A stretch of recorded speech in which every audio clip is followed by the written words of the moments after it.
نبی علیہ السلام نے ارشاد فرمایا قرب قیامت میں لوگ اپنی بیویوں سے زنا کریں گے. ہم نے حدیث پاک پڑھی تو ہمیں سمجھ نہیں آئی. ہم نے اپنے استاد سے پوچھا کہ استاد جی یہ کیا معنی ہے کہ اپنی بیویوں سے زنا کریں گے؟ تو انہوں نے فرمایا ہاں اس کی کئی صورتیں ہیں. ایک صورت تو اس کی یہ ہے کہ مرد یا عورت کوئی کفریہ بول دے اور نکاح ٹوٹ جائے اور ان کو اس کا پتہ ہی نہیں کہ نکاح ٹوٹا یا نہیں. اور واقعی آج تو کفریہ کلمات کا علم ہی نہیں لوگوں کے پاس. بہت سینسیٹیو مسئلہ ہے یہ. مالا بدھ من میں فارسی کی کتاب ہے, ہم مفتی صاحب سے پڑھ رہے تھے تو جب انہوں نے کلمات کفر پڑھائے تو ہماری آنکھیں کھل گئیں.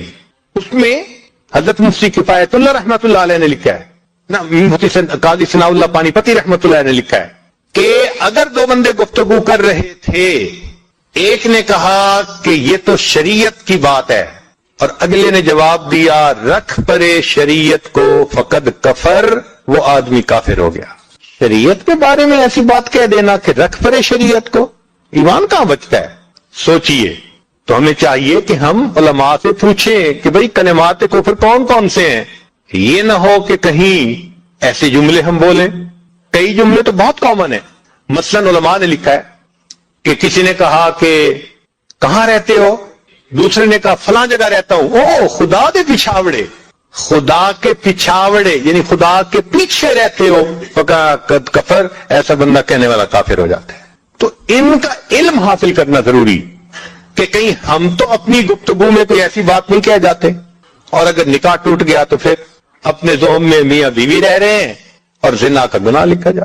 تو فرمایا کہ مرد قرب قیامت میں اپنی بیویوں سے زنا کریں گے. ایک صورت تو یہ ہے, یہ کفریہ کلمہ بیوی بولے تو بھی نکاح ٹوٹا, خامد بولے تو بھی نکاح ٹوٹا.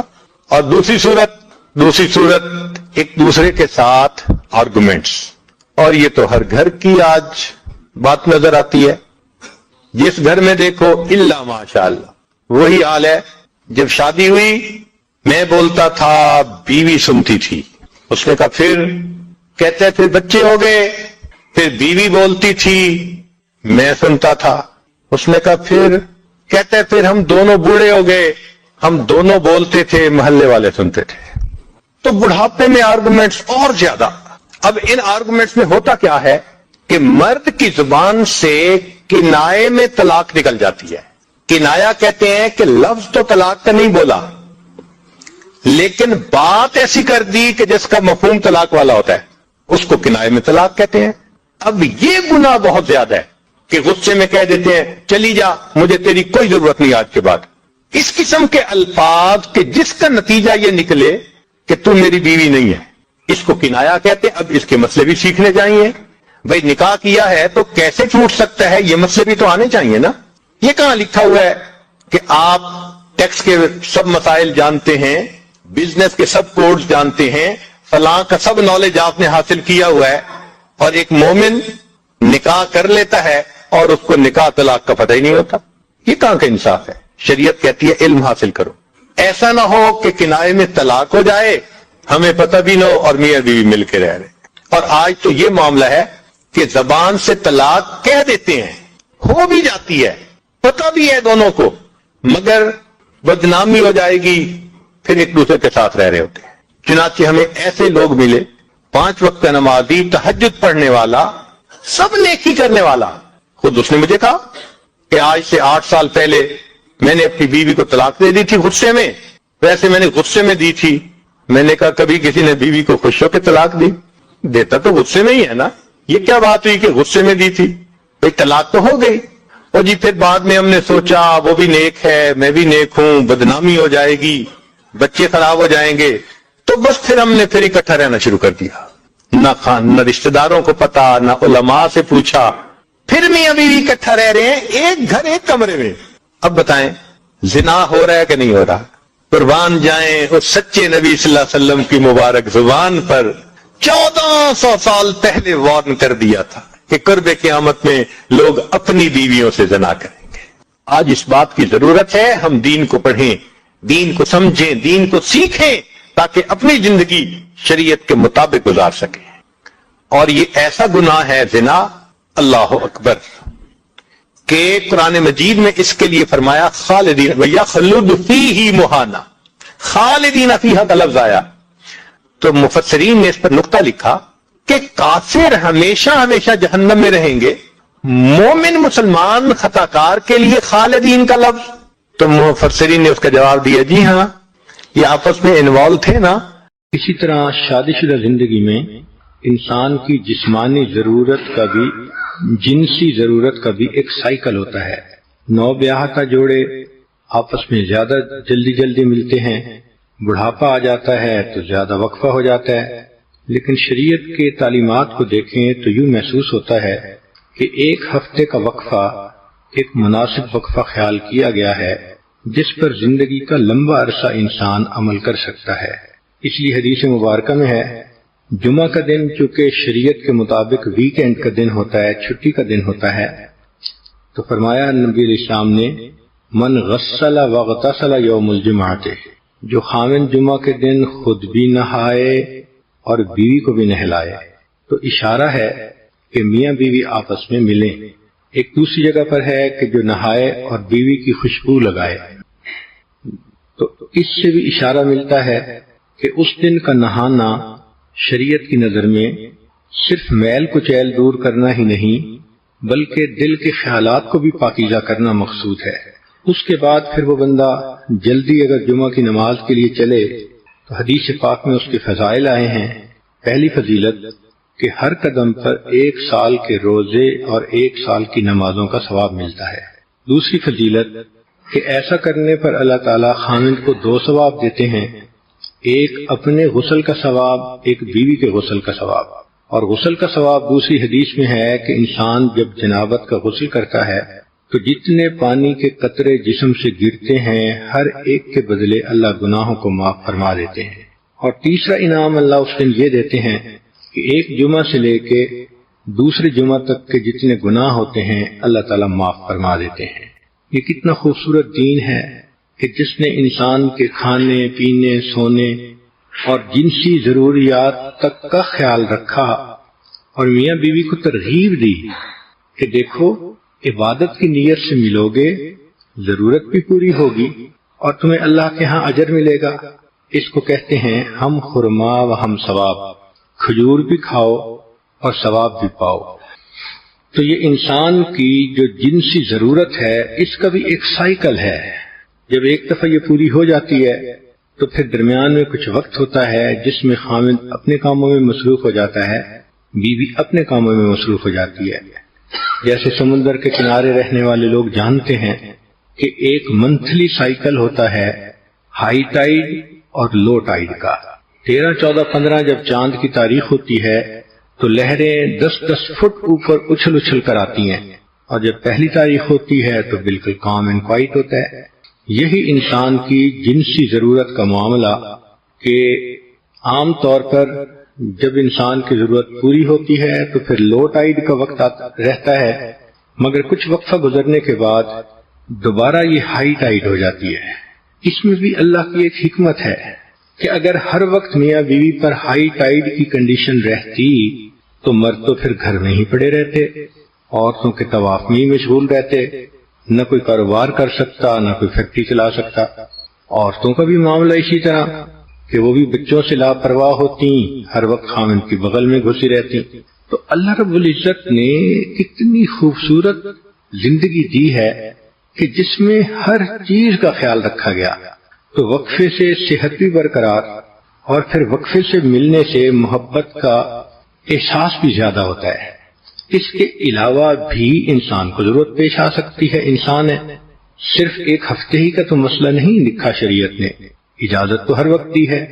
چنانچہ شریعت نے کہا کہ مرد اگر باہر پھر رہا ہو اور اس کی نظر کسی غیر محرم پر پھرے اور اس کے دل میں اس کا خیال آ جائے، نبی اسلام نے فرمایا کہ اس کو چاہیے کہ گھر آئے اور اپنی بیوی سے مل لے، جو کچھ اس عورت کے پاس تھا وہی کچھ گھر میں بیوی کے پاس ہوگا۔ کتنی خوبصورت تعلیمات ہیں کہ جو کچھ تم باہر ڈھونڈتے ہو جب تمہیں گھر میں ملتا ہے تو پھر گناہ کرنے کی کیا ضرورت ہے۔ اسی طرح نبی علیہ الصلوۃ والسلام کی سنت مبارکہ ہے جب آپ سفر پہ تشریف لے جانے لگتے تھے تو اپنے اہل خانہ سے ملاپ کرتے تھے۔ حدیث پاک میں ہے کہ حجۃ الوداع کے موقع پر نبی اسلام نے احرام باندھنا تھا تو جتنی ازواج مطہرات ساتھ تھیں اللہ کے حبیب صلی اللہ علیہ وسلم نے سب کے ساتھ وقت گزارا۔ اسی طرح سفر سے واپس آئیں تو بھی بیوی سے ملنا سنت ہے۔ کئی مرتبہ انسان کو کوئی خوشی ملتی ہے تو وہ اپنی بیوی سے قریب ہوتا ہے، بیوی کو کوئی پریشانی ہوتی ہے تو وہ خامند کا قرب چاہتی ہے۔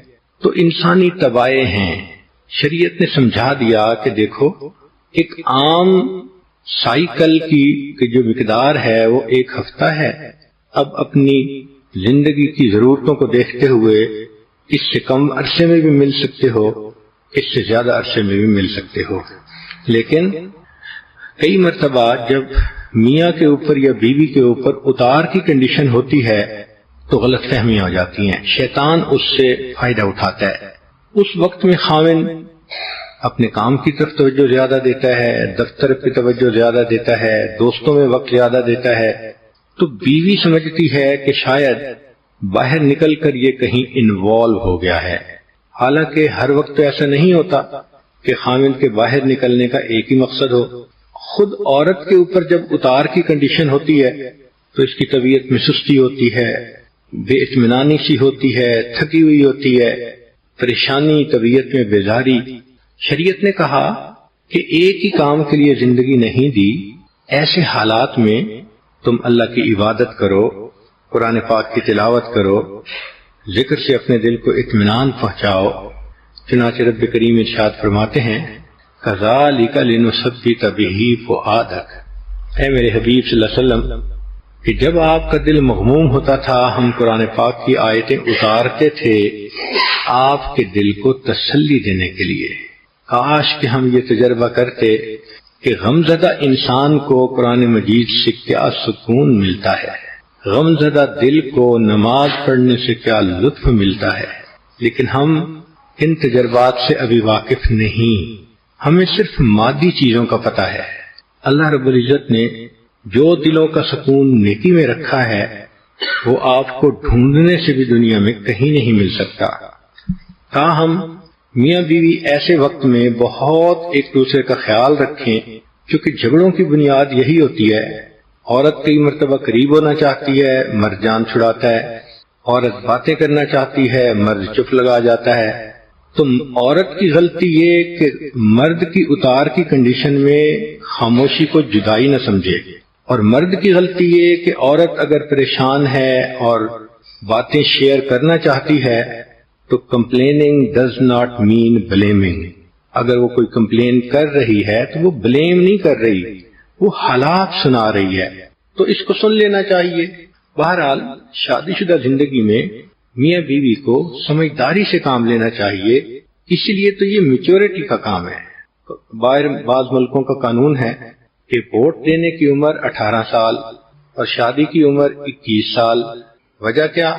اس لیے کہ ملک چلانا آسان ہے اور بیوی کا گھر چلانا ایک مشکل کام ہے۔ اور جب ان کو سمجھایا جائے تو آگے سے جو ہم نے تو جی ناز میں یہ بات کر دی تھی، بھئی کر تو دی تھی نا، زبان سے بات نکل تو گئی تھی، نامہ اعمال میں لکھی تو گئی تھی نا۔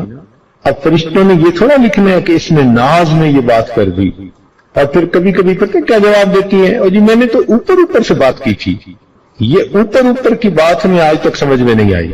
بھئی جب آپ کی زبان سے الفاظ نکلے خاوند کی ناشکری کے تو اوپر سے بات کا کیا مطلب؟ یہ سب شیطان کے بہکاوے ہیں۔ ایسی باتیں نہیں کرنی چاہیے جو انسان کے کیے ہوئے عملوں کو ضائع کر دے۔ یہ جو نعمت کی ناشکری ہوتی ہے اس کی وجہ سے اللہ تعالیٰ بندے کو نعمتوں سے محروم فرما دیتے ہیں۔ اس لیے حدیث پاک میں عورت کو ناقصات العقل کہا گیا ہے کہ عورتیں عقل کی ناقص ہوتی ہیں۔ اب یہ جو عقل کی ناقص کہا گیا اس کا کیا معنی؟ اس کا معنی یہ نہیں ہوتا کہ یہ بے وقوف ہوتی ہیں، عقلی اعتبار سے ان میں سمجھ نہیں ہوتی، نہ۔ عورتیں اتنی عقل مند اور سمجھدار ہوتی ہیں کہ اچھے بھلے بندے کی سٹی کو گم کر دیتی ہیں، ٹگنی کا ناچ نچا دیتی ہیں بندے کو۔ عام طور پر ہم نے دیکھا کہ بچیوں کے رزلٹ میں ان کے نمبر زیادہ ہوتے ہیں بنسبت بچوں کے، تو پھر ان کو کیوں ناقصات العقل کہا گیا؟ تو اس راز کو سمجھنے کی ضرورت ہے۔ ناقصات العقل اس لیے کہا گیا کہ ان کے جذبات ان کی عقل پر غالب آ جاتے ہیں، لہذا جس سے محبت کرتی ہے اتنا چاہے گی کہ جی کرے گا کہ ساری دنیا کے لوگ مر جائیں اور گلیوں میں بس یہ چلے، اور اگر کسی سے نفرت کریں گی ذرا سی بات پہ تو جی چاہے گا یہ زمین کے اوپر کیوں ہے، ابھی زمین کھل جائے اور یہ زمین کے نیچے چلا جائے۔ اس قدر ان کے اندر شدت ہوتی ہے، اور یہ شدت ان کے عقل کو ناقص کر دیتی ہے، یہ فیصلے اچھے نہیں کرتی۔ پھر چنانچہ ہم نے کئی مرتبہ یہ تجربہ کیا، اچھے خاندان کی لکھی پڑھی لڑکی اب کسی بدکار قسم کے لڑکے نے اس کے ساتھ تعلق جوڑ لیا، نہ وہ لڑکا کسی اچھے خاندان سے ہے، نہ وہ کوئی کام کرتا ہے، نہ اس کی تعلیم ہے، نہ کوئی اس کی پرسنالٹی ہے، کوئی جوڑ نہیں بنتا دونوں کا۔ ماں باپ سمجھا سمجھا کے تھک جاتے ہیں، کہتی ہے نہیں میں نے تو اسی سے شادی کرنی ہے۔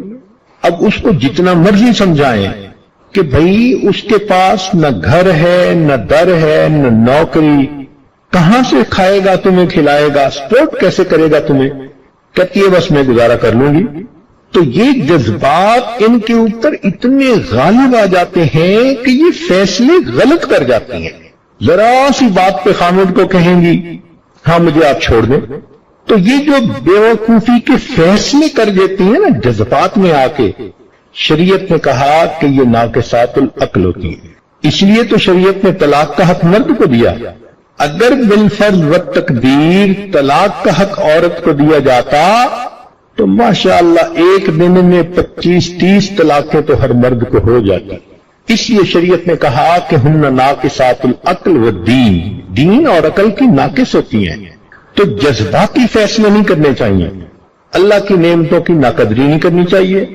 خامن کے گھر میں جتنی تکلیف ہے اس کو اتنا ہی رکھیں، اور جو اس گھر میں اچھائیاں ہیں ان اچھائیوں کو برائیاں نہ بنائیں۔ پھر یہ کہ جب ان کی طبیعت غصے میں ہو تو ذرا سی بات پہ لڑائی جھگڑا کر لیتی ہے۔ لڑنا جھگڑنا دنیا کا سب سے آسان کام۔ دو پڑوس میں تھی۔ تیسری چیز اگر دیکھیں کہ انسان نا تجربہ کار ہے، جبکہ یہ شیطان اور نفس پرانے گرو اور بڑے تجربہ کار ہیں۔ سوال یہ پیدا ہوتا ہے، یہ مقابلہ اگر دیکھا جائے تو بظاہر تو ناانصافی نظر آتی ہے۔ جب دو گروہوں میں دو لوگوں میں مقابلہ ہو تو عام طور پہ اتنی استطاعت ہونی چاہیے کہ قریب قریب ایک دوسرے کو ہوں پھر مقابلہ کروایا جائے، جبکہ یہاں نظر آتا ہے کہ ایسا معاملہ نہیں، ان کو زیادہ ایج حاصل ہے۔ تو اس وجہ سے اللہ رب العزت نے انسان کے لیے ایک خصوصی پیکج بنایا، ایک خصوصی رعایت عطا فرمائی، جس کا نام اللہ رب العزت نے توبہ رکھا۔ جب یہ شیطان، یہ نفس انسان سے غلط کام کرواتا ہے، انسان سے گناہ کرواتا ہے، انسان کر بیٹھتا ہے، پھر جب وہ اللہ رب العزت کی درگاہ میں آتا ہے، نادم و شرمندہ ہوتا ہے، اللہ رب العزت سے معافی مانگتا ہے، اللہ رب العزت سے توبہ طائب ہوتا ہے، اللہ رب العزت اس کے تمام گناہوں کو معاف فرما دیتے ہیں، اور نفس اور شیطان کو اللہ رب العزت ذلیل و رسوا کر دیتے ہیں۔ توبہ دین اسلام کا حسن ہے، یہ وہ احساس ہے جو بندے کو زندگی کے کسی بھی موڑ پہ اللہ رب العزت کی طرف لے جاتا ہے۔ اگر آپ دیکھیں تو ہندوؤں کے ہاں توبہ نہیں ہوتی۔ اگر کوئی شخص گناہ کر لیتا ہے تو اس کے بعد اس کی تلافی کا کوئی ذریعہ نہیں۔ اب اس کو کہہ دیا جاتا ہے کہ اس کے بعد اگلے جنم کے اندر یا تو تم کتے بنو گے یا بلی بنو گے، یا پھر تم کسی اور شکل میں آؤ گے، تم انسان نہیں بن سکتے، تم نے گناہ کیا، تم نے غلط کام کیا، تم پاپی ہو۔ اب جب انسان کو یہ کہا جاتا ہے، آگے کوئی راستہ دکھائی نہیں دیتا، وہ ایک گناہ کی وجہ سے آگے گناہوں میں چلا جاتا ہے۔ اس کو معلوم ہوتا ہے کہ اب میرا یہ گناہ تو معاف ہونا نہیں، اور غلط کام میں کر بیٹھا، تو اب جب توبہ نہیں ہونی تو چلو گناہ والی زندگی گزار لیں۔ چنانچہ ایک گناہ کئی گناہوں کا سبب بن جاتا ہے، جبکہ دین اسلام کا یہ حسن ہے، یہ خوبصورتی ہے۔ اللہ رب العزت فرماتے ہیں کہ اے میرے بندہ، اگر تیرے سے گناہ ہو جائے تو معافی مانگ لے، تو توبہ کر لے، میں تیرے تمام گناہوں کو معاف فرما دوں گا۔ جبکہ پروردگار عالم نہ صرف گناہگار بندے کی توبہ قبول فرماتے ہیں بلکہ اللہ رب العزت کی رحمت انتظار فرما رہی ہوتی ہے۔ چنانچہ جب کوئی گناہگار انسان سچی توبہ کرتا ہے، سچے دل سے معافی مانگتا ہے، اللہ رب العزت فرشتوں کو آسمان پہ چراغاں کا حکم دے دیتے ہیں۔ فرشتے بہت حیران ہوتے ہیں، حیران ہو کے پوچھتے ہیں یا اللہ آج کوئی خاص معاملہ ماجرا ہے کہ آسمان کو چراغاں کرنے کا حکم دیا گیا، آسمان کو روشن کرنے کا حکم دیا؟ اللہ رب العزت فرماتے ہیں ہاں میرے فرشتوں، میرا ایک بندہ تھا، وہ میرا بندہ تھا، اس کو نفس و شیطان نے ورغلا دیا، بھٹکا دیا، مجھ سے دور لے گئے، اس سے گناہ کروا دیے، آج وہ بندہ میرے در پہ آیا ہے، سچی توبہ کی ہے، سچی معافی مانگی ہے، میں پروردگار اس کی توبہ پہ اتنا خوش ہوں کہ آسمان پہ چراغاں کو حکم دیتا ہوں۔ تو جب انسان سچی توبہ کرتا ہے، سچے دل سے معافی مانگتا ہے، اللہ رب العزت انسان کے تمام گناہوں کو معاف فرما دیتے ہیں۔ اللہ رب العزت فرماتے ہیں وَرَحْمَتِي وَسِعَتْ كُلَّ شَيْءٍ، میری رحمت ہر چیز کے اوپر وسیع ہے۔ نبی علیہ الصلوۃ والسلام نے ایک حکایت کے ذریعے اس بات کو واضح فرمایا۔ نبی علیہ الصلوۃ والسلام نے ایک مسافر کی مثال دی کہ وہ صحرا میں سفر کر رہا تھا اور اس کے ساتھ ایک اونٹنی تھی، اور اس اونٹنی کے اوپر اس کا زیادہ سفر تھا، سارا سامان اس اونٹنی کے اوپر تھا۔ اب وہ جب کافی سفر کر چکا صحرا میں تو آرام کرنے کے لیے ایک جگہ رکا اور وہاں ایک درخت کے نیچے جو ہے آنکھ لگ گئی، سو گیا۔ جب آنکھ کھلی تو کیا دیکھا، وہاں اونٹنی موجود نہیں۔ اب پریشان ہوا تو میرا کھانا پینی سب کچھ اسی کے اوپر تھا، اب میں کیا کھاؤں گا، کیا پیوں گا؟ چنانچہ ادھر ادھر اونٹنی کو ڈھونڈنے لگا۔ کافی دیر ڈھونڈنے کے بعد جب اونٹنی نہ ملی تو اور زیادہ پریشان ہو گیا۔ اب نہ پینے کو پانی، نہ جینے کو پانی، اور اس کو اپنی موت سامنے نظر آنے لگی کہ ہر طرف ریت ہی ریت ہے اور کھانے پینے کا کوئی سبب نہیں۔ چنانچہ وہ مایوس ہو کے ایک جگہ پہ بیٹھ گیا اور موت کا انتظار کرنے لگا۔ اب وہ مایوس بیٹھا ہے اور اپنی موت کا انتظار کر رہا ہے، اچانک دور اس کی نظر پڑی، اس کو اپنی اونٹنی آتی ہوئی دکھائی دی۔ وہ اتنا خوش ہوا، خوشی میں کہنے لگا اللہم انت عبدی وانا ربک، اللہ تو میرا بندہ، میں تیرا پروردگار۔ حالانکہ وہ یہ کہنا چاہتا تھا اے اللہ میں آپ کا بندہ، آپ میرے پروردگار، لیکن خوشی میں وہ یہ کہہ چکا۔ نبی علیہ الصلوۃ والسلام نے یہ حکایت مبارکہ فرمائی اور پھر اس کے بعد فرمایا اس انسان کو اونٹنی ملنے پہ اتنی خوشی نہیں ہوئی جتنی پروردگار کو اس وقت ہوتی ہے جب کوئی بندہ سچی توبہ کرتا ہے۔ تو اللہ رب العزت کو بہت خوشی ہوتی ہے جب کوئی انسان توبہ طائب ہوتا ہے اور اللہ رب العزت کے در پہ آتا ہے۔ اللہ رب العزت فرماتے ہیں وَرَحْمَتِي وَسِعَتْ كُلَّ شَيْءٍ، میری رحمت ہر چیز کے اوپر وسیع ہے۔ بنی اسرائیل کا ایک نوجوان تھا، اس نے 20 سال اللہ رب العزت کی عبادت کی، پھر 20 سال گزرنے کے بعد وہ گناہوں میں مبتلا ہو گیا اور 20 سال اس نے گناہ کیے۔ ایک دن شیشے کے سامنے، آئینے کے سامنے کھڑا ہوا تو اس کو اپنی داڑھی میں سفید بال نظر آئے۔ جیسے ہی سفال بال دیکھے تو دل کے اوپر ایک چوٹ لگی۔ خیال آیا کہ میں گناہ اتنے عرصے سے کر رہا ہوں اور اسی حال میں بوڑھا ہو گیا، میرا کیا معاملہ ماجرا ہوگا، میں اللہ رب العزت کو کیا منہ دکھاؤں گا؟ چنانچہ اللہ رب العزت سے گویا ہوا اے اللہ میں نے 20 سال عبادت کی، پھر 20 سال میں نے گناہ کیے، تیری نافرمانی کی، اگر میں تیری طرف آؤں تو کیا تو میری توبہ قبول کرے گا؟ اللہ 20 سال اب میں گناہ کرتا رہا ہوں، اب اگر میں توبہ کرنا چاہوں، آپ کی طرف آنا چاہوں تو کیا آپ میری توبہ قبول فرمائیں گے؟ کسی کہنے والے نے آواز دی اے انسان تم نے ہم سے محبت کی، ہم نے تم سے محبت کی، تم نے ہمیں چھوڑ دیا، ہم نے تمہیں چھوڑ دیا، تم نے نافرمانی کی، ہم نے تمہیں ڈھیل دے دی، اب اگر تم ہمارے در پہ آؤ گے، سچی توبہ کرو گے، میں پروردگار تمہاری توبہ کو قبول کر لوں گا۔ تو اللہ رب العزت توبہ قبول کر کے خوش ہوا کرتے ہیں۔ یہ حقیقت ہے، اللہ رب العزت نے بندوں سے گناہ اگر ہوتے ہیں تو اس کو پسند نہیں فرماتے، لیکن یہ بھی حقیقت ہے کہ جب انسان گناہ کرتا ہے پھر اللہ رب العزت سے معافی مانگتا ہے، توبہ طائب ہوتا ہے، تو اللہ رب العزت کی رحیمیت کی صفت اجاگر ہوتی ہے۔ اللہ رب العزت کی جو رحمان اور رحیمیت والی صفت ہے وہ بندوں کے گناہ معاف کر کے ظاہر ہوتی ہے۔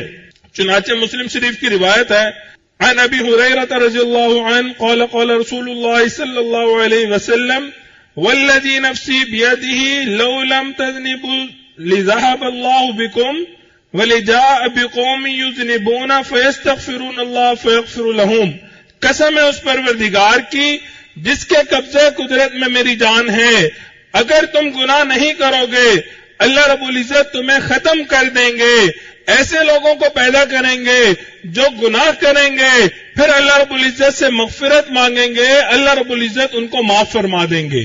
تو یہ جو انسان گناہ کرتا ہے پھر اللہ رب العزت سے معافی مانگتا ہے، پھر اللہ رب العزت معاف فرماتے ہیں، اس سے اللہ رب العزت کی صفت ستاری کا ظہور ہوتا ہے۔ حضرت ابراہیم اعظم رحمۃ اللہ علیہ کا واقعہ ہے، فرماتے ہیں کہ ایک طویل عرصے تک میں اس بات کے انتظار کرتا رہا کہ کبھی مجھے مطاف خالی ملے اور میں مطاف میں اللہ رب العزت سے دعا مانگوں۔ فرماتے ہیں ایک موقع ایسا آیا کہ شدید بارش تھی اور بہت زیادہ آندھی طوفان تھا، تو مجھے مطاف خالی ملا اور میں وہاں چلا گیا اور میں نے اونچی اونچی دعا مانگنی شروع کی، اللہم عاصمنی اللہم عاصمنی، یا اللہ میرے گناہوں کو معاف کر دیجئے، اللہ میرے گناہوں کو معاف کر دیجئے۔ غیب سے ایک آواز آئی، ابراہیم آپ گناہوں سے بچنا چاہتے ہیں، ہر کوئی گناہوں سے بچنا چاہتا ہے، اگر میں سارے لوگوں کو گناہوں سے بچا لوں تو میں اپنے آپ کو رحیم کیسے کہلواؤں گا۔ اللہ رب العزت نے قرآن مجید کا جو آغاز کیا، جو تعارف کروایا، اس میں رحمان اور رحیم کا ذکر فرمایا، کوئی قہار اور جبار کا ذکر نہیں فرمایا۔ چنانچہ نبی علیہ الصلوۃ والسلام ایک مرتبہ صحابہ کی جماعت کے پاس گئے، اس دوران صحابہ کرام مسکرا رہے تھے، ہنس رہے تھے۔ آقا علیہ الصلوۃ والسلام نے فرمایا تم ہنس رہے ہو، اگر تمہیں ان مراحل کا، ان شدید مراحل کا پتہ چل جائے جو مجھے پتا ہے، تم زیادہ رو اور کم ہنسو۔ یہ کہہ کے نبی علیہ الصلوۃ والسلام آگے تشریف لے گئے، تھوڑی دیر کے بعد واپس لوٹے اور فرمایا ابھی جبرائیل امین میرے پاس آئے ہیں اور اللہ رب العزت کی طرف سے پیغام لائے ہیں۔ اللہ رب العزت نے فرمایا ہے نبی عبادی انی انا الغفور الرحیم، اے محبوب میرے بندوں کو بتا دیجئے میں بڑا ہی غفور اور بڑا ہی رحیم ہوں۔ شیخ عبد القادر جیلانی رحمۃ اللہ علیہ ایک جگہ درس قرآن دیا کرتے تھے، 18 سال متواتر قرآن مجید کا درس دیا اور اللہ رب العزت کی رحمتوں کے تذکرے کیے۔ 18 سال جب گزر گئے تو انہوں نے محسوس کیا کہ لوگوں میں اب کوئی خاص فرق نہیں پڑ رہا، کوئی زیادہ اثر نہیں ہو رہا، تو انہوں نے سوچا کہ میں تصویر کا دوسرا رخ دکھا دیتا ہوں۔ چنانچہ ایک دن انہوں نے اللہ رب العزت کے قہر اور غضب کا تذکرہ کیا۔ وہ ایسا تذکرہ تھا کہ مجمع سے کئی لوگ فوت ہو گئے اور کئی بے ہوش ہو گئے۔ جب ایسا معاملہ ماجرا ہوا تو اللہ رب العزت نے وحی کی۔ اللہ رب العزت نے فرمایا اے عبد القادر کیا آج معاملہ ماجرا ہوا؟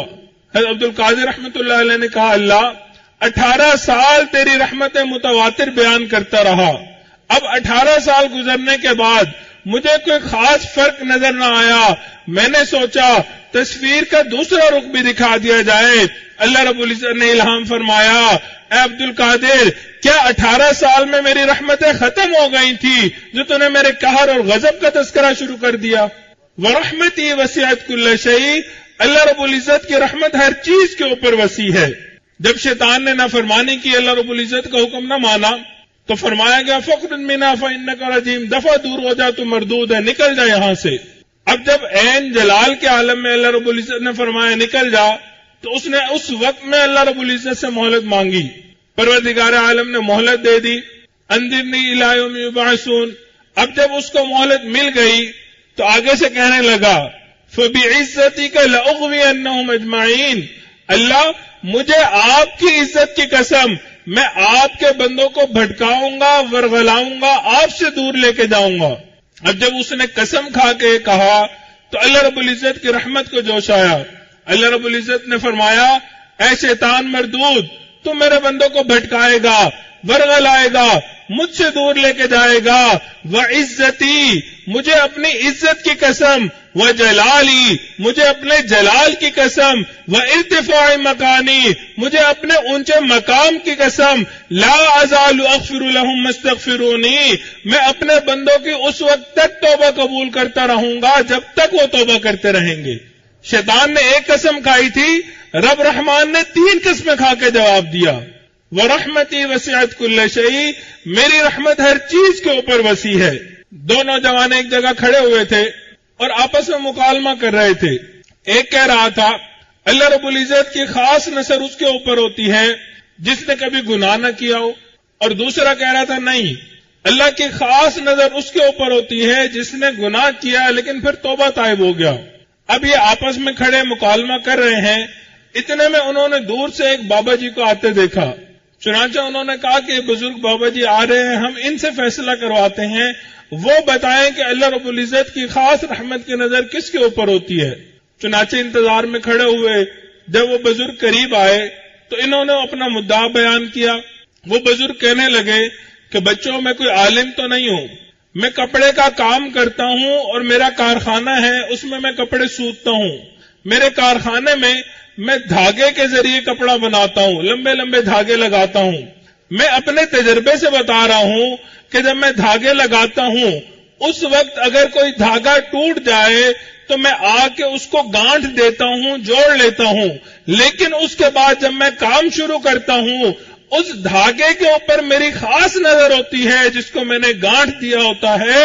اس سے محسوس ہوتا ہے جو بندہ گناہگار ہوتا ہے پھر سچی توبہ کرتا ہے، اللہ رب العزت کی اس بندے پہ خاص رحمت کی نظر ہوا کرتی ہے۔ توبہ بندے پر سعادت کے دروازے کھول دیتی ہے، جبکہ توبہ نہ کرنا شقاوت کے دروازے کھول دیا کرتی ہے۔ چنانچہ علماء کرام فرماتے ہیں حضرت آدم علیہ السلام 5 چیزوں کی وجہ سے سعادت مند ہوئے۔ حضرت آدم علیہ السلام 5 چیزوں کی وجہ سے سعادت مند ہوئے۔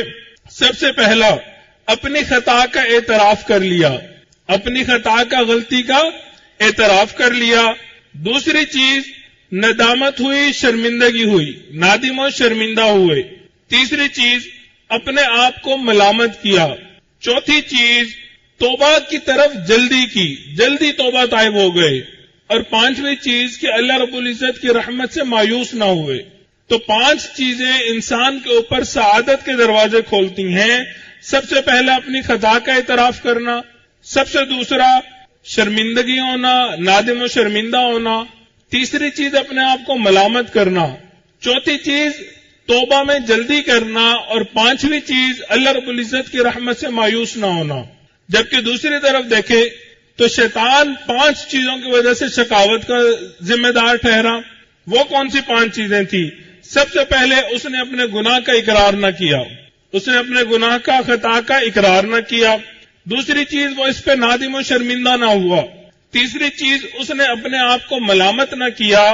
چوتھی چیز کہ گناہ کی نسبت اس نے اللہ رب العزت کی طرف کر دی۔ اور 5ویں چیز کہ وہ اللہ رب العزت کی رحمت سے مایوس ہو گیا، اس لیے ہمیشہ کے لیے شقی بن گیا۔ تو 5 چیزیں سعادت کا سبب بنتی ہیں اور 5 چیزیں شقاوت کا سبب بنا کرتی ہیں۔ حضور علیہ الصلوۃ والسلام نبی التوبہ تھے۔ نبی علیہ الصلوۃ والسلام کا ایک نام نبی التوبہ ہے۔ اس کی کئی وجوہات بیان کی گئیں، اسی لیے نبی علیہ الصلوۃ والسلام زیادہ توبہ استغفار کیا کرتے تھے۔ حدیث مبارکہ میں آتا ہے روزانہ 100 مرتبہ سے زیادہ استغفار کیا کرتے تھے۔ آپ علیہ الصلوۃ والسلام کی برکت سے امت کے لیے توبہ کرنا آسان ہو گیا۔ پہلے زمانے میں جب انسان گناہ کرتا تھا تو توبہ کے لیے بہت کڑی شرائط ہوا کرتی تھی۔ کوئی بندہ گناہ کرتا تھا، اس کے گھر کے دروازے پہ لکھ دیا جاتا تھا اس نے یہ گناہ کیا، ساری دنیا کو پتہ چل جاتا تھا، ندامت ہوتی تھی، شرمندگی ہوتی تھی۔ نبی علیہ الصلوۃ والسلام کی وجہ سے اللہ رب العزت نے اس امت کے ساتھ خصوصی معاملہ فرمایا، اور پھر نبی علیہ الصلوۃ والسلام کی وجہ سے اللہ رب العزت نے اس امت کی توبہ کو کامل بنایا۔ پہلے جو قومیں گزری، امتیں گزری، وہ جب توبہ کرتی تھی تو اس توبہ کی وجہ سے آخرت کا عذاب ٹال دیا جاتا تھا، دنیا میں ان کو عذاب ملا کرتا تھا، دنیا میں سزا ملا کرتی تھی۔ لیکن نبی علیہ الصلوۃ والسلام کی رحمت کی وجہ سے اس امت کے اوپر اللہ رب العزت نے توبہ کرنے کے بعد دنیا اور آخرت دونوں کے عذاب کو ٹال دیا۔ بنی اسرائیل کا ایک گناہگار تھا. جب وہ مرنے لگا تو اس نے اپنی اولاد کو وصیت کی کہ اے میرے بچوں، جب میں مر جاؤں میرے مرنے کے بعد میری لاش کو آگ لگا دینا، اور جو راکھ بن جائے اس راکھ کو 2 حصوں میں ڈیوائیڈ کر دینا، آدھی راکھ ہواؤں میں اڑا دینا اور آدھی راکھ سمندروں میں بہا دینا. چنانچہ یہ اس نے کہا اور مر گیا، فوت ہو گیا. اولاد نے وصیت کے مطابق اس کو جلا دیا اور آدھی راکھ کو اڑا دیا ہواؤں کے اندر اور آدھی راکھ کو سمندر میں پانی کے اندر بہا دیا گیا. اللہ رب العزت نے معاملہ ماجرا دیکھا، راکھ کو حکم دیا، ہوا نے بھی راکھ کو اکٹھا کر دیا، سمندر نے بھی، اور اس کو دوبارہ انسان بنا دیا گیا. اللہ رب العزت نے پوچھا اے میرے بندے، یہ تو نے کیا معاملہ ماجرا کیا، یہ تو نے کیسی وصیت کی؟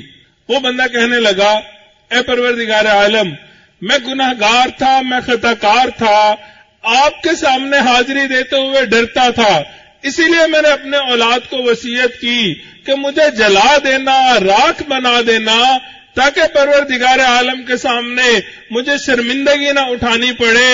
میں اللہ رب العزت کو جواب نہیں دے سکتا.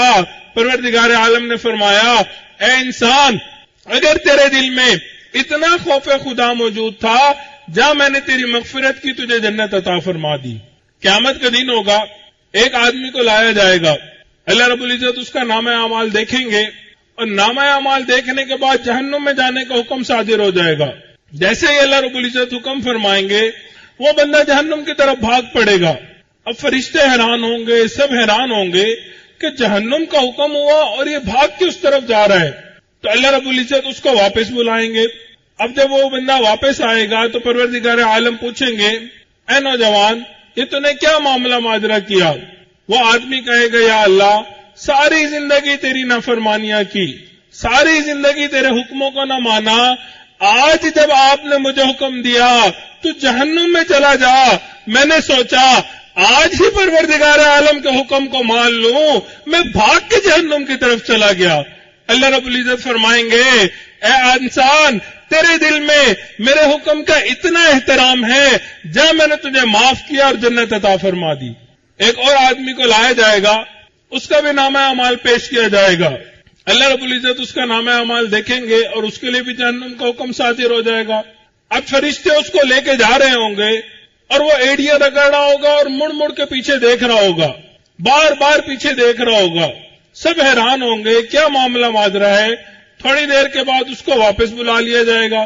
اللہ رب العزت پوچھیں گے اے انسان، یہ کیا معاملہ ماجرا ہے، تجھے جہنم میں جانے کا حکم ہوا اور تو بار بار پیچھے مڑ کے دیکھ رہا ہے.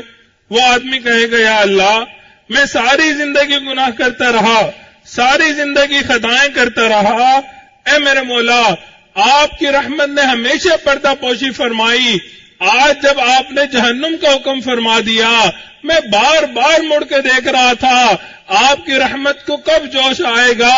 اللہ رب العزت فرمائیں گے اے انسان، تجھے میری رحمت سے اتنی امیدیں وابستہ ہیں، جا میں نے تیرے گناہوں کو معاف فرمایا، جنت عطا فرما دی. توبہ کی وجہ سے انسان کے گناہ نیکیوں میں بھی تبدیل ہو جایا کرتے ہیں. جب انسان سچی توبہ کرتا ہے اللہ رب العزت کی رحمت کو جوش آتا ہے.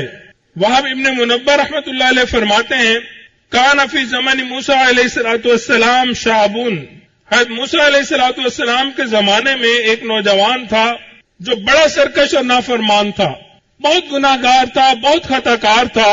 وہ اتنا برا تھا کہ بستی والے اس سے بہت تنگ تھے، اس کے گناہوں کی وجہ سے، اس کی عادتوں کی وجہ سے بہت تنگ تھے. چنانچہ سب نے مل کے فیصلہ کیا کہ اس کو بستی سے باہر نکال دیا جائے. فَأَخْرَجُوا مِن بَيْنِهِمْ لِسُوءِ فِعْلِهِ، ساری بستی والوں نے اس کے برے کاموں کی وجہ سے اس کو بستی سے باہر نکال دیا. فَحَضَرَتْهُ الْوَفَاةُ فِي قَرْبِهِ عَلَى بَابِ الْبَلَدِ، اس بندے کو شہر کے دروازے پر ویرانے میں موت آ گئی. فَأَوْحَى اللَّهُ تَعَالَى إِلَى مُوسَىٰ، اللہ رب العزت نے موسیٰ علیہ السلام کی طرف وحی نازل فرمائی ان ولیجا من اولیاء حضرہ الموت، کہ اے موسیٰ علیہ السلام میرے اولیاء میں سے ایک ولی کو موت آ گئی ہے. فحضروہ وغسلوہ وصلی علیہ، آپ اس کے پاس جائیے، اس کو غسل دیجئے، اس کا جنازہ پڑھا دیجئے اور لوگوں کو بتا دیجئے جس بندے کے زیادہ گناہ ہیں وہ بھی اس کے جنازے میں شریک ہو جائے، میں تمام کے تمام گناہوں کو معاف فرما دوں گا۔ چنانچہ موسیٰ علیہ السلام نے اعلان کر دیا کہ اللہ کے ایک ولی کی موت ہو گئی ہے، اور جو بندہ آج بخشش کروانا چاہتا ہے اپنی مغفرت کروانا چاہتا ہے، اس کو چاہیے کہ جنازے میں شامل ہو جائے۔ چنانچہ ساری قوم نکل آئی کہ آج تو ہم جنازہ پڑھیں گے اور اللہ رب العزت سے اپنی مغفرت فرمائیں گے۔ چنانچہ سب لوگ اکٹھے ہوئے اور باہر پہنچے۔ جب انہوں نے اس انسان کو دیکھا تو حیران ہوئے۔ لوگوں نے کہا فقالوا یا نبی اللہ، اے اللہ کے نبی، ھذا هو الفاسق الذي اخرجناه، یہ تو وہی فاسق و فاجر انسان ہے جس کو ہم نے اپنی بستی سے باہر نکالا تھا۔ موسیٰ علیہ السلام بھی حیران ہوئے۔ فتعجب موسیٰ من ذالک، موسیٰ علیہ السلام اس پہ بڑے حیران ہوئے۔ فاوحى اللہ الیہ، اللہ رب العزت نے موسیٰ علیہ السلام کی طرف وحی نازل فرمائی اور فرمایا کہ یہ لوگ ٹھیک کہہ رہے ہیں، یہ میرے گواہ ہیں، مگر معاملہ یہ ہے جب اس بندے کو اس ویرانے کے اندر موت آئی، نظر یمنہ و یسرہ، اس نے اپنے دائیں طرف دیکھا، اس نے اپنے بائیں طرف دیکھا، اسے اپنا کوئی قریبی نظر نہ آیا۔ ورآ نفسہ غریبہ وحدیدہ ذلیلۃ، اس نے اپنے نفس کو غریب دیکھا، اپنے آپ کو اکیلا پایا، اپنے آپ کو ذلیل ہوتا ہوا دیکھا۔ پھر اس نے میری طرف یعنی آسمان کی طرف نگاہ بلند کی، کہنے لگا الہی، اے اللہ، تیرے بندوں میں سے ایک بندہ ہوں، غریب فی بلادک، شہر سے نکالا گیا ہوں، اگر میں جان لے لے اور مجھے عذاب دینے سے اللہ آپ کی شاہی میں کوئی اضافہ ہوتا ہے، اے پروردگار عالم مجھے عذاب دے دیجئے، اور اگر آپ مجھے معاف کر دیں اس سے آپ کی شاہی میں کوئی کمی آتی ہے، اے اللہ آپ سے کبھی مغفرت کا سوال نہیں کروں گا، اور نہیں ہے میرا کوئی جائے پناہ، نہیں ہے کوئی میری امید گاہ، اے میرے مولا مجھے معاف کر دیجئے۔ اللہ رب العزت نے فرمایا اے موسیٰ علیہ السلام، وقد سمعت فیما انزلت انک قلت انی لغفور رحیم، میں نے سنا ہے آپ نے آیت نازل کی ہے میں بڑا ہی بخشنے والا اور بڑا ہی رحم کرنے والا ہوں، لہذا میری امید کو نہ توڑنا۔ اے موسیٰ، کیا مجھے یہ بات سجتی ہے کہ کوئی بندہ مجھ سے توبہ طائب ہو رہا ہو، مجھ سے معافی مانگ رہا ہو، میرے سامنے گڑا رہا ہو اور میں اس کو معاف نہ کروں؟ چنانچہ میں نے اس بندے کو بھی معاف کر دیا، اور جو شخص اس کی نماز جنازہ پڑھے گا میں نے ان سب کے لیے بھی مغفرت کا اعلان فرما دیا۔ تو انسان جتنا مرضی گناہ گار ہو، جتنا خطا کار ہو، جب وہ پروردگار عالم کے دروازے پہ آتا ہے، سچی توبہ کرتا ہے، سچے دل سے معافی مانگتا ہے، اللہ رب العزت اس کے تمام گناہوں کو معاف فرما دیتے ہیں۔ ایک عجیب و غریب واقعہ سنا کے اپنی بات کو مکمل کرتا ہوں۔ بصرہ شہر کا ایک واقعہ ہے کہ بصرہ شہر کا ایک لوہار تھا، وہاں پہ کام کیا کرتا تھا۔ ایک آدمی اس شہر میں آیا اور اس نے دیکھا کہ ایک نوجوان کھڑا ہے اور لوہے کا کام کر رہا ہے، اور اس کے ہاتھ میں سرخ لوہا یعنی آگ سے جلا ہوا لوہا اس نے ہاتھ سے پکڑا ہوا ہے، اور دوسرا اس کا جو ساتھی ہے وہ اس لوہے کو توڑ رہا ہے ہتھوڑے کے ذریعے۔ یہ انسان بہت حیران ہوا، کہنے لگا کہ یہ گرم لوہا تمہارا ہاتھ نہیں جلاتا؟ تو اس نے کہا اس کے پیچھے ایک بڑا معاملہ ماجرا ہے، اگر تمہارے پاس فارغ ٹائم ہو، جب میں کام سے فارغ ہو جاؤں تم آ جانا، میں تمہیں بتاؤں گا۔ چنانچہ کہتے ہیں مجھے تجسس ہوا کہ کیا ایسا معاملہ ماجرا ہے کہ گرم لوہا اس کا ہاتھ نہیں جلاتا۔ فرماتے ہیں جب وہ کام سے فارغ ہو گیا میں اس کے پاس گیا اور میں نے اس سے پوچھا اے نوجوان مجھے بتاؤ کیا معاملہ ماجرا ہوا؟ وہ کہنے لگا کہ ایک دفعہ بصرہ شہر میں قحط سالی ہو گئی اور کھانے پینے کے لیے بہت کمی ہو گئی، تو میری جو پڑوسن تھی اس کا خاوند فوت ہو چکا تھا۔ اب کچھ دن کے بعد وہ میرے پاس آئی اور اس نے میرے سے ہیلپ مانگی کہ میرے بچے بھوکے پیاسے ہیں تو آپ میری کچھ ہیلپ کر دیں۔ فرماتے ہیں میری نظر خراب تھی، میں نے اسے دیکھا اور میں نے اپنی خواہش کا اظہار کیا کہ تم میرے ساتھ غلط کام کر لو، میں تمہارے بچوں کے لیے کھانا پینا دے دوں گا۔ فرماتے ہیں جیسے میں نے کہا وہ عورت سہم گئی اور چلی گئی۔ 2 دن گزرے، 2 دن کے بعد وہ عورت پھر آئی، کہنے لگی اے مرد میرے بچے مرنے کے قریب ہیں، مہربانی کرو کچھ کھانے پینے کے لیے دے دو۔ کہنے لگا کہ میں نے پھر اس کو کہا کہ تم میری خواہش پوری کر دو اور میں دے دوں گا۔ فرماتے ہیں کہ ایک دن کے بعد پھر وہ عورت آئی اور رونے لگی کہ میرے بچوں کے اوپر رحم کرو اور کچھ کھانے پینے کا دے دو۔ کہتے ہیں میں نے کہا میری خواہش پوری کر دو، میں تمہیں دے دوں گا۔ وہ عورت کہنے لگی اچھا ایسی جگہ پہ لے جاؤ جہاں کوئی ہمیں دیکھنے والا نہ ہو۔ یہ نوجوان کہنے لگا میں نے کہا بہت اچھا۔ میں نے اس کو لیا اور ایک ویرانے میں ایک جگہ پہ آ گیا، وہاں کوئی دوسرا موجود نہیں تھا۔ جب میں نے اسے اپنے پاس بلایا تو وہ عورت کہنے لگی ہمیں 5 لوگ دیکھ رہے ہیں۔ کہتے ہیں میں بہت حیران ہوا، میں نے حیران ہو کے پوچھا کون سے 5 لوگ دے رہے ہیں؟ ہم تو خالی جگہ پہ ہیں، کوئی بھی یہاں موجود نہیں۔ اس عورت نے آگے سے کہا اے نوجوان، 2 تیرے فرشتے، 2 میرے فرشتے، ایک پروردگار عالم ہمیں دیکھ رہا ہے۔ میں نے تجھے کہا تھا ایسی جگہ پہ لے کے جانا جہاں کوئی دیکھنے والا نہ ہو۔ کہنے لگا اس کی بات سے میرے دل کے اوپر چوٹ لگ گئی، میں نے اپنے آپ سے توبہ کی، پروردگار عالم سے توبہ کی، میں نے اس کی ہیلپ کر دی، میں گناہوں سے پیچھے ہٹ گیا اور جب تک قحط رہا میں اس کے بچوں کا خیال رکھنے لگ گیا۔ جب قحط ختم ہو گیا وہ عورت میرے پاس آئی، اس نے میرے سامنے اللہ رب العزت سے دعا مانگی، یا اللہ اس نے